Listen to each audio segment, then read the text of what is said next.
നമസ്കാരം സുഹൃത്തുക്കളെ, ഞാൻ നിങ്ങളുടെ രമേഷ് രാജമാണിക്കൻ. ശ്രീരാം വാസ്തു ചാനലിലേക്ക് എല്ലാവർക്കും സ്വാഗതം. നമ്മളിന്ന് പറയാൻ ഉദ്ദേശിക്കുന്നത് ഈ അമ്പലങ്ങളിലെ കാര്യങ്ങളാണ്. സുഹൃത്തുക്കളെ, അമ്പലങ്ങളിലെ ശരിയായ വാസ്തു ഇല്ലെങ്കിൽ അത് ദോഷം ചെയ്യണത് തൊഴാൻ വരുന്ന ഭക്തന്മാർക്കല്ല. അത് വളരെയേറെ ശ്രദ്ധിക്കണം. ഞാൻ നിങ്ങളൊരു അമ്പലം കണ്ട് അവരോട് കാര്യങ്ങൾ പറയാനായിട്ട് ഉദ്ദേശിച്ചപ്പോഴേ അവർ പറയണത് ജ്യോത്സ്യന്മാരും പണ്ഡിതന്മാരും വന്ന് പറഞ്ഞു പോയി. അത് ഞാൻ പറഞ്ഞ ആ കാര്യങ്ങൾ അവരത് കേൾക്കാൻ തയ്യാറില്ല. ഒന്നും കൂടി അറിയാൻ വേണ്ടിയിട്ട് ഞാൻ ഈ വീഡിയോയിലൂടെ അറിയിക്കാൻ വേണ്ടിയിട്ടാണ് ഞാൻ ഉദ്ദേശിക്കുന്നത്.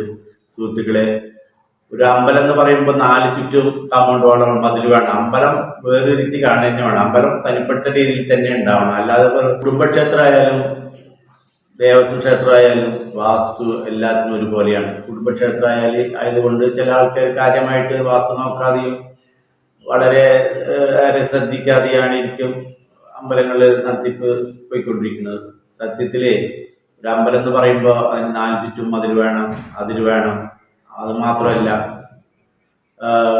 വൃത്തിയും വെടുപ്പ് അമ്പലത്തിൻ്റെ ഉള്ളിലായാലും വൃത്തിയും വെടുപ്പോടുകൂടി ആയിരിക്കണം. അല്ലെങ്കിൽ കച്ചറ, ഈ ഇരുമ്പ് സാധനങ്ങൾ, ആവശ്യമില്ലാത്ത സാധനങ്ങളൊക്കെ അമ്പലത്തിന്റെ വടക്ക് ഭാഗത്ത് അതുപോലെ പടിഞ്ഞാറ് ഭാഗത്ത് ഇട്ട് കൂട്ടിയിടുന്നതെല്ലാം ആ അമ്പലത്തിലെ ദേവനല്ല ദോഷം.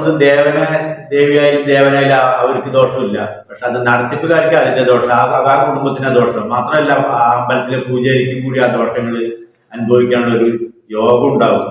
അത് കാരണം പ്രത്യേകിച്ച് പറയണം, അമ്പലം എന്ന് പറയുമ്പോൾ ഉൾഭാഗം വളരെയേറെ വൃത്തിയായിരിക്കണം. മാത്രമല്ല, അതിലെ പണ്ടുള്ളവര് അമ്പലം പണിയുമ്പോൾ പണ്ടുള്ളവര് കിഴക്ക് നോക്കി അമ്പലമാണെങ്കിൽ കിഴക്ക് ഭാഗത്തുള്ള ഒരു നടവാതില്, അതുപോലെ പടിഞ്ഞാറ് ഭാഗത്തുണ്ടാവും, വടക്ക് ഭാഗത്തുണ്ടാവും. ഈ 3 വാതിലുകളും അത് വല്ലപ്പോഴും ഒന്ന് തുറന്നിടേണ്ടത് നല്ലതാണ്. ശ്രദ്ധിക്കണം. അല്ലെങ്കിൽ അതിന്റെ ദോഷങ്ങൾ ആ പൂജാരിക്കും, അമ്പലത്തിലെ പൂജാരിക്കും, ആ നടത്തിപ്പാരാന്ന് വെച്ച് കഴിഞ്ഞാൽ അതിന്റെ ആൾക്ക് മാത്രമായിരിക്കും. അല്ലാണ്ട് ഭക്തജനങ്ങൾക്ക് മറ്റുള്ളവർക്ക് ദോഷങ്ങൾ ചെയ്യുന്നതല്ല. അതുപോലെ അമ്പലത്തിലേക്കുള്ള വഴി, ഉച്ചസ്ഥാനത്താണെങ്കിൽ അമ്പലത്തിൽ നല്ല പുരോഗമനങ്ങളും എല്ലാ ഐശ്വര്യങ്ങളും ഉണ്ടാവുന്നതായിരിക്കും. അത് ദേവന്റെ അമ്പലമായാലും ദേവിയുടെ അമ്പലമായാലും പ്രത്യേകം ശ്രദ്ധിക്കണം. ചില അമ്പലങ്ങളിലെ അഗ്നിമൂലിയിലൊക്കെ ആയിരിക്കും അമ്പലത്തിലേക്ക് പ്രവേശന കവാടങ്ങൾ ഉള്ളത്. അതൊന്നും ശരിയല്ല. അത് ഉച്ചസ്ഥാനങ്ങളിലേക്ക് ആക്കുന്നതായിരിക്കും ഏറ്റവും ഉത്തമം. വളരെയേറെ ശ്രദ്ധിക്കുന്നത് എല്ലാവർക്കും നല്ലതാണ്. അതുപോലെ ആ അമ്പലങ്ങളിലേക്ക് വരുന്നവര് അതുപോലെ ദോഷങ്ങളുള്ളവരായിരിക്കും ആ അമ്പലങ്ങളിലേക്ക് വരിക. അല്ലാത്തവർക്ക് ആ അമ്പലങ്ങളിലേക്ക് വരാൻ സാധ്യതയില്ല. അപ്പൊ അത് ഒന്നിനൊന്ന് ദോഷങ്ങൾ ഉണ്ടാകുമ്പോൾ അത് അതേപോലെ തന്നെ ആവുള്ളൂ. അത് കാരണം വളരെയേറെ ശ്രദ്ധിക്കുക സുഹൃത്തുക്കളെ. നന്ദി, നമസ്കാരം.